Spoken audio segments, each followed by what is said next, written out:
டேய், லஞ்சத்துக்கு மறுபெயர் கட்சி ஃபண்டு, பார்ட்டி ஃபண்டு.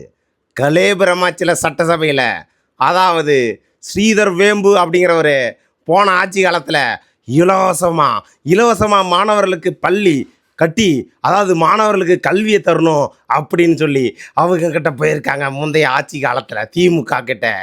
அப்போது கட்சி ஃபண்டு, பார்ட்டி ஃபண்ட் கொடுத்தாதான் நாங்கள் அனுமதி தருவோம். கிராமப்புற மாணவர்களுக்கு இலவச கல்வியை வழங்கும் தனது பள்ளிக்கு அனுமதி வழங்கக்கூட கடந்த ஆட்சியில் பணம் கேட்கப்பட்டதாக ஜோகோ நிறுவனர் ஸ்ரீதர் வேம்பு குற்றம் சாட்டியிருந்தார்.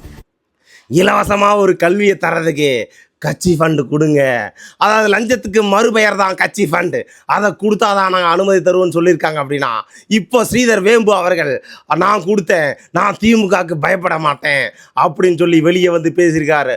அது மட்டும் இல்லாமல் சிபிஎஸ்சி ஸ்கூல்ஸ் ஓனர்ஸ் எல்லாம் ஏற்கனவே சொல்லியிருக்காங்க, நாங்கள் 50 லட்சம் வரைக்கும் கொடுத்துருக்கோம் அப்படின்னு. இந்த மாதிரி நிறைய பேர் முன் வந்து புகார் அளிக்க ஆரம்பிச்சிருக்காங்க முக்காடு நேர்களே.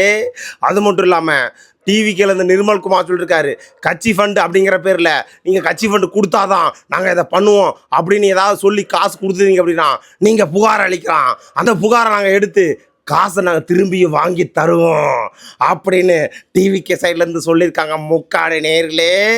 அதாவது ஊழல் அப்படிங்கிற ஒரே ஒரு பிம்பம் திமுகவை இந்த அளவுக்கு புரட்டி போட்டு அழிக்கணும் யாருமே நினச்சிருக்க மாட்டாங்க.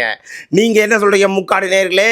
இப்போ இருக்கிற ஆட்சி டிவிக்கே நாங்கள் ஊழல், லஞ்சம், பார்ட்டி ஃபண்டு எதுவுமே வாங்க மாட்டோம், வாங்க நாங்கள் சைன் போட்டு தரோம். ஆனால் நீங்கள் வந்து முந்தைய ஆட்சி காலத்தில் எவ்வளோ கொடுத்தீங்க அதை சொல்லுங்கள், அப்போ தான் அவங்கள நாங்கள் தம்சம் பண்ண முடியும் அப்படின்னு சொல்லி அறிக்கை விட்டுருக்காங்க முக்காடு நேர்களே.